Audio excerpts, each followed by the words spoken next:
outra história. Acabar rápido a sessão.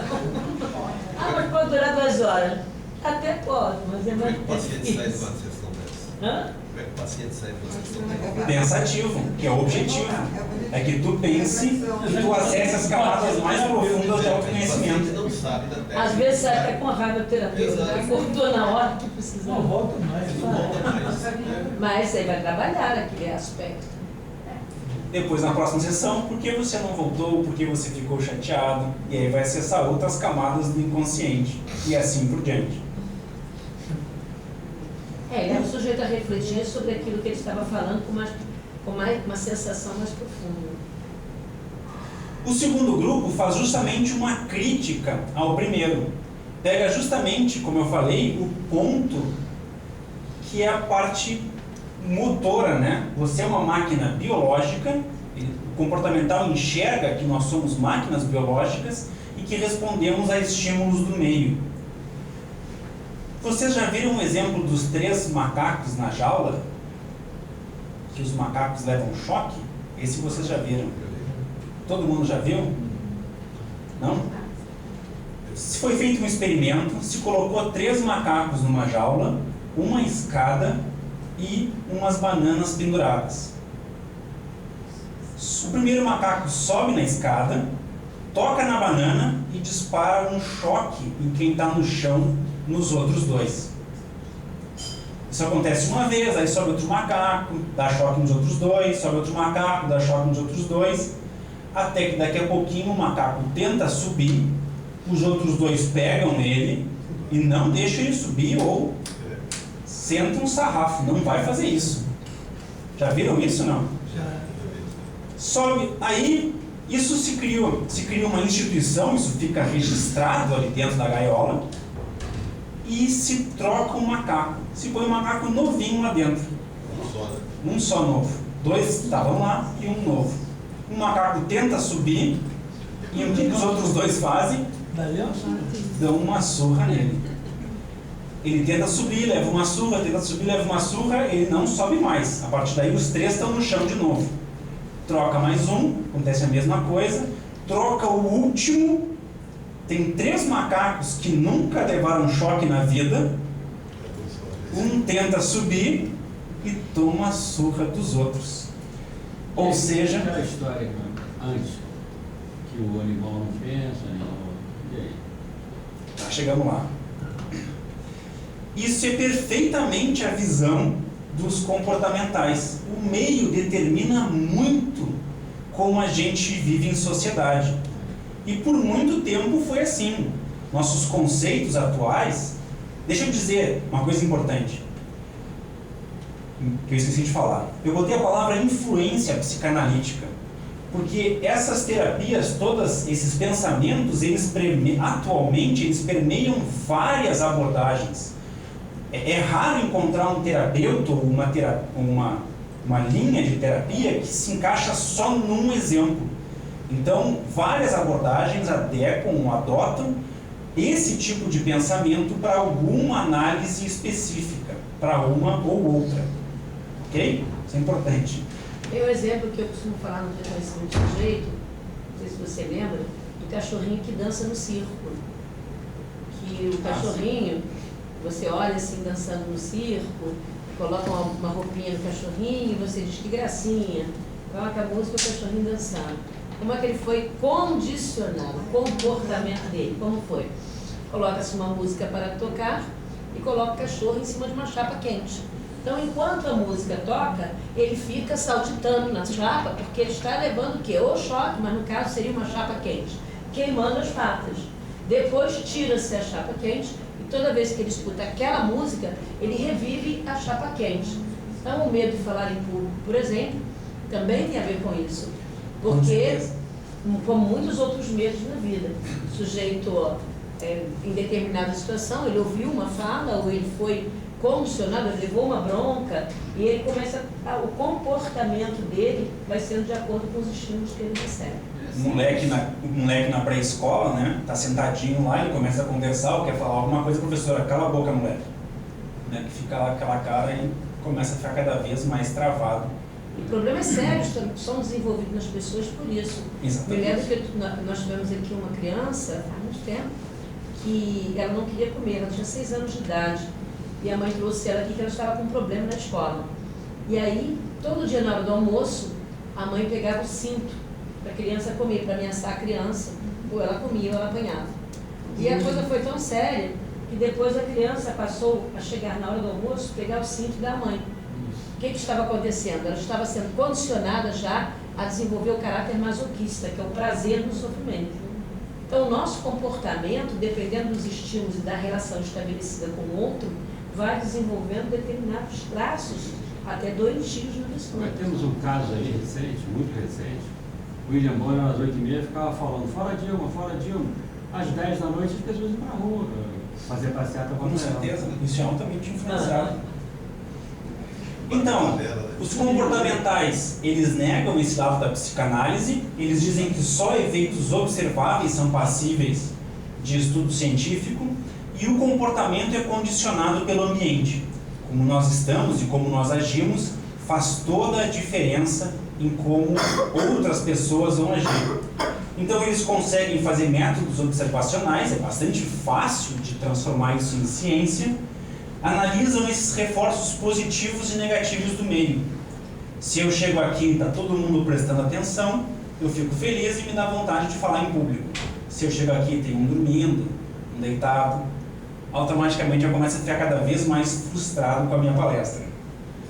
E o tratamento geralmente é bem objetivo e rápido.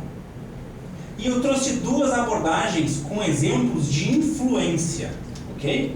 Esse aqui é bem comportamental, analítica. A Gestalt é muito difícil de classificar, eu já falo dela.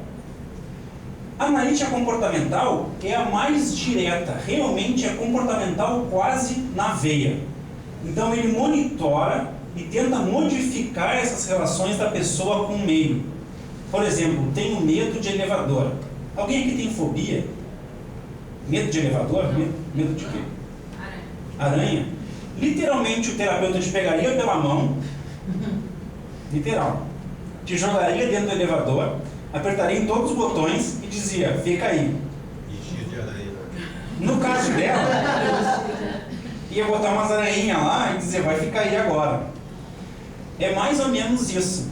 Com o tempo, claro que a exposição pode ser gradativa. Pode começar mostrando foto, pode começar mostrando vídeo, até visitar um zoológico, até pegar uma aranha na mão. É assim que a terapia trata. Então ele é muito útil em ansiedade, quem fica muito ansioso em público, fica muito ansioso em falar em público, vem terapeuta e diz: vai lá falar. E assim vai se desenvolvendo. No começo vai ter um pico de ansiedade, é óbvio, e a tendência é depois a pessoa vai se acalmando, vai vendo que aquilo não é o fim do mundo.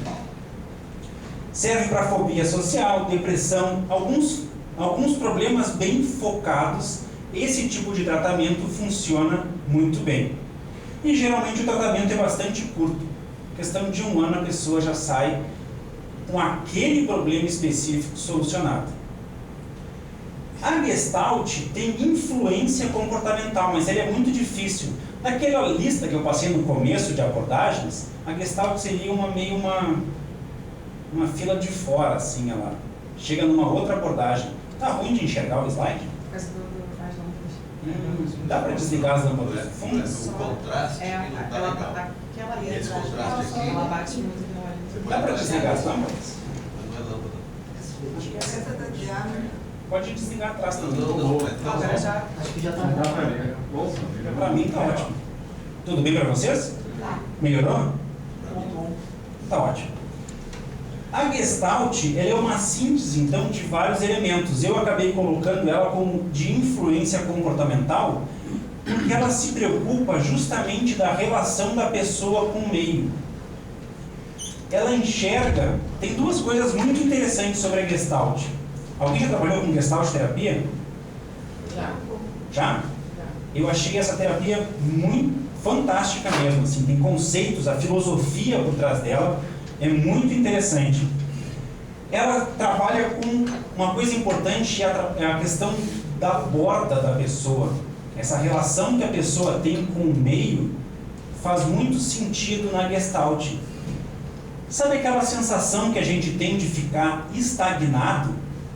Todo mundo teve essa sensação de não estar se desenvolvendo plenamente, de poder tirar muito mais potencial e não consegue? Para o pessoal da Gestalt, isso é um problema de relação seu com o meio em que você está. Você não está plenamente adaptado àquele meio, não está plenamente bem colocado, não atingiu o equilíbrio homeostático seu com o meio. E uma forma de trabalhar isso, que também tem a ver com a caixa de areia lá atrás, é colocar todos os elementos num desenho ou numa caixa de areia. Então você vai colocar ali não somente pessoas, os atores deixam de ser só pessoas, não é assim minha mãe e eu. Passam a ter vários atores, é a minha mãe, eu, a cidade do Rio de Janeiro passa a ser um ator, a cidade de Porto Alegre passa a ser outro ator. Embora eu goste da minha mãe e queira estar próximo, os atores cidades não gostam do outro e querem distância. E isso é uma coisa que afasta nós dois. Claro que isso foi um exemplo bem simples, mas tu consegue colocar na caixa de areia pessoas, sentimentos, lugares, casas, elementos, o que for, tudo vira ator. Alguém já ouviu falar de ator-rede?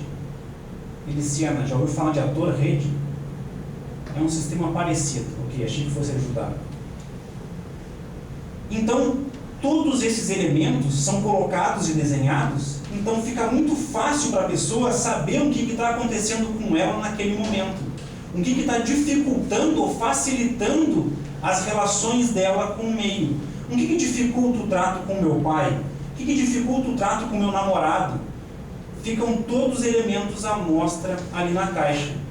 Eu sinto muita raiva do meu pai, então se eu tirar a raiva, essa relação vai ser mais homeostática.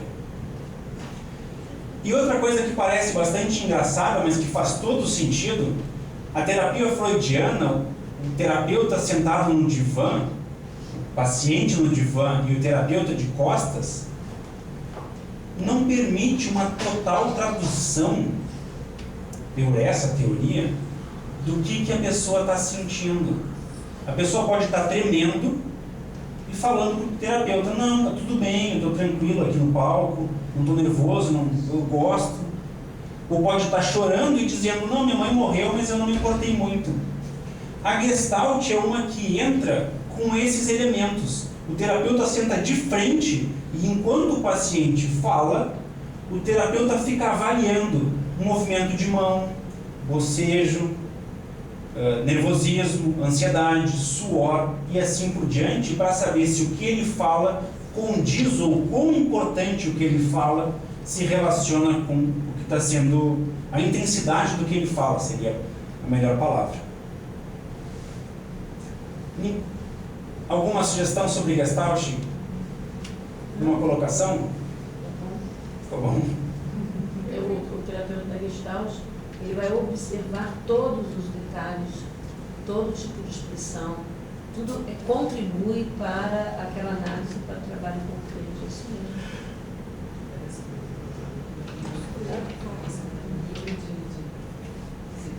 É isso mesmo.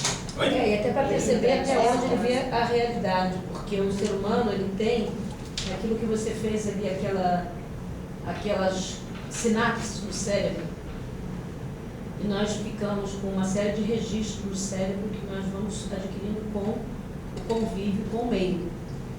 E ocorre que o ser humano depois ele tem vozes internas que são vozes desses registros. Então, o que nós dizemos, vozes internas são nossas? Não. Elas estão em nós, mas muitas vezes são vozes de outras pessoas, de outras situações. E o ser humano o que ele faz muito é distorcer a realidade. Na Gestalt terapia, o terapeuta observa a pessoa para ver o que ela fala que está condizendo com toda a expressão dela. Às vezes ela fala algo, mas ela está distorcendo, porque na verdade o corpo dela está dizendo muito mais e não está coerente, não está confirmando o que a palavra está dizendo. E quem trabalha com Gestalt percebe bastante isso. É uma pergunta clássica de um Gestalt terapeuta, quando a pessoa está falando, você se observa como você está me dizendo isso, eu vou entrar em contato com você e vejo como você está me falando sobre isso. Isso ajuda muito. Perfeito. Outro ponto da Gestalt, que é bem interessante também, é falar com travesseiros. Isso é bem comum em quem faz Gestalt. O terapeuta pede qual o seu problema. Eu brigo muito com meu filho, por exemplo. Aí o terapeuta pede, por favor, brigue com o travesseiro como você xinga o seu filho. Aí tu vai lá, xinga, não sei o que, porque tu é um incompetente, tu não sei o que. Aí o terapeuta pega aquele travesseiro, tira, senta aí agora. Como que tu te sentiria nesse filho? Como esse filho deve responder para ti? Ou como você se sente enquanto filho nessa situação? Esse contraste de preto e branco é tudo. Eu cheguei a escrever aqui, mas esqueci de falar, fundo figura ali, tem tudo a ver com a Gestalt, essa relação que se tem com os sentimentos de um lado e de outro, permite que tu te coloque no lugar de outro de uma forma muito mais eficiente, saiba como o quanto tu está influenciando a vida do outro.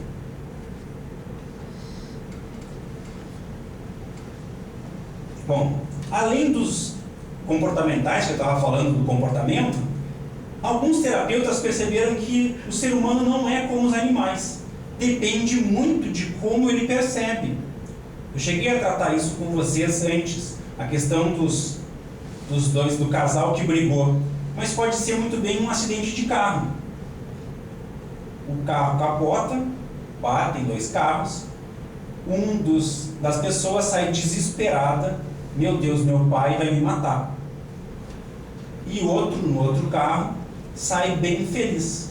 Deu perda total, eu tenho seguro, eu quero trocar o carro mesmo, que coisa boa que eu virei. Então depende muito de como você interpreta, não é totalmente o meio que determina como vai ser a sua reação. E é um pouco isso que os terapeutas cognitivos consideram. Então a gente tem aquele tradicional copinho meio vazio, né? Oba, tô meio cheio. O outro diz, oba, tô meio vazio. E o terceiro diz, ixi, acho que tá cheio de xixi. Então não importa se tá cheio ou tá vazio, eu vou ficar nervoso de qualquer jeito. Então eles percebem, os terapeutas cognitivos percebem essa linha de sensações. Acontece uma situação, ela é amoral. Acontece um pensamento interno, que é aquilo que a Rogéria comentou. Nós temos crenças internas que são vozes que a gente não sabe de onde veio. Dessa interpretação interna vem uma emoção, nervoso ou alegria, e a partir daí vem um comportamento.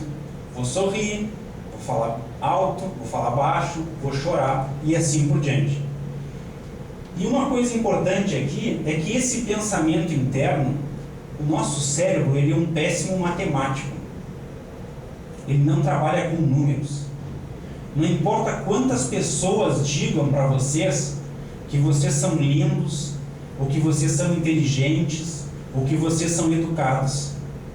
Às vezes uma única pessoa na tua infância disse, nossa, que coisa mais burra que tu falou. Nossa, nunca mais fala isso. Nossa, olha o que tu está fazendo. E pronto. É isso que vai influenciar aquele pensamento interno. Então essa construção da tua crença aqui não é uma coisa racional, não é uma coisa numérica.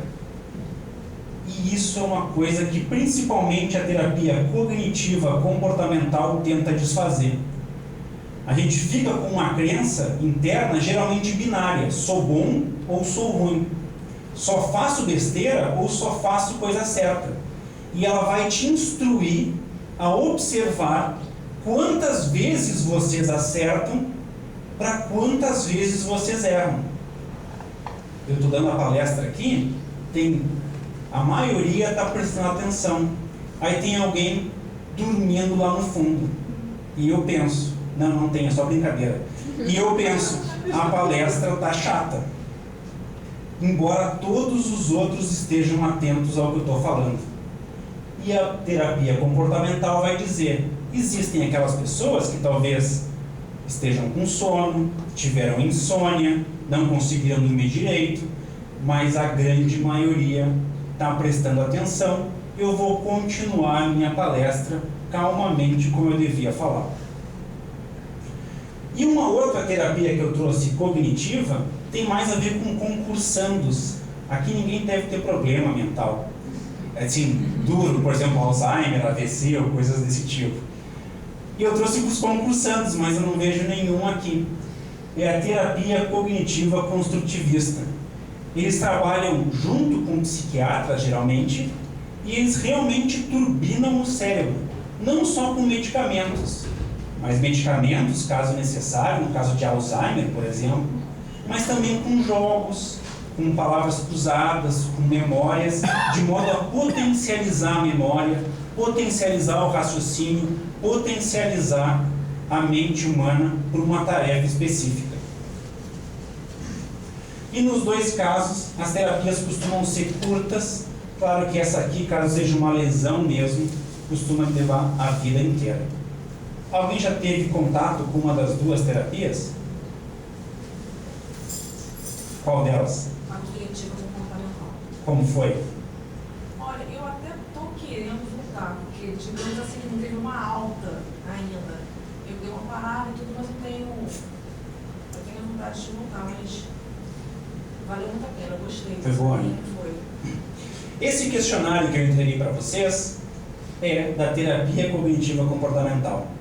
Geralmente, quem tirou um score acima de 15 somado num campo, que se diz que tem alguma crença central disfuncional. Então pode trabalhar isso para ver que aquele 6 possivelmente vai lá com 3 ou 2 e vai se transformar numa crença central bem mais funcional. Você pode dar depois esses dados para a Rogéria? Posso. Claro. Tu quer o questionário ou tu quer o dado? Eu quero esses números para a gente saber quem é aqui dentro. Ah, sim, com certeza. Por favor, nos questionários, coloque o nome completo igual ao do Facebook. Aí eu vou bloquear quem for meio maluco. O próprio palco, Diego, ele traz muito isso. A pessoa chega aqui, às vezes, com pavor de palco, medo de falar no público, e aí vai ali, acha que todo mundo vai ver alguma besteira que ela vai falar. E quando ela chega ali, ela fala, ela vai aprendendo a expandir energia, e vê que todo mundo bateu palma, todo mundo gostou. E ela vai ver que o comportamento dela, ela vai aprendendo de forma diferente. Porque o cognitivo você está aprendendo. Como é que você aprendeu? Como você aprendeu aquilo? O comportamento expressa a forma como você aprendeu. Mas se você modifica o comportamento, você pode aprender de outra forma e fazer outra leitura. Então, o trabalho que nós fazemos aqui tem um pouco de todas. Perfeitamente. Inclusive, lembra que eu falei que fui para o Japão e voltei fragilizado? Uma das coisas que eu desenvolvi foi uma certa fobia de palco. Eu ficava muito nervoso em me expor as minhas ideias. E certamente um dos motivos de eu vir aqui foi justamente para trabalhar isso. Trabalhar essa forma de me expressar. E eu ia falar mais uma coisa. Inclusive porque a pessoa, ela aprende, o aprendizado tem etapas. A primeira etapa é a experiência, a segunda é a repetição, depois o cérebro trabalha sozinho. Então não é que eu tive uma experiência, registrei, tive outra, registrei, o cérebro vai fazer a associação. Por isso que a gente fala assim, não pense no elefante vermelho, você já pensou. Porque o cérebro pega a palavra elefante, tem todas as cores e associou. Então a repetição é importante. Cada vez que a pessoa repete, e ela repete aquele comportamento, ela vai assimilando, ela vai associando, assimilando, acomodando dentro dela e depois se adaptando. E aí esse comportamental, quanto mais a pessoa for ao palco, mais ela vai mudando o comportamento dela. Perfeito. E é muito importante aquilo que eu falei tem a ver com a repetição, que a pessoa perceba a repetição. Porque falar no palco é uma coisa muito normal. A gente fala besteira a toda hora. A gente fala coisas que não devia a todo instante. A questão é, quando nós temos um pensamento disfuncional, a gente acha que vai ser execrado se cometer um erro, que todo mundo vai rir, vai debochar para sempre, o que não é verdade. Fazendo um discurso coerente, por mais que em algum momento tenha um deslize, gaguejei um pouquinho, fiquei um pouco mais ansioso, repeti uma palavra, vai passar perfeitamente o conteúdo para vocês e eu tenho grande chance dessa palestra ser uma boa palestra.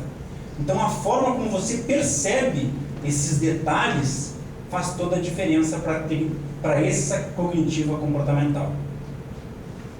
E o nosso comportamento reflete a relação com o mundo e os estímulos que nós recebemos.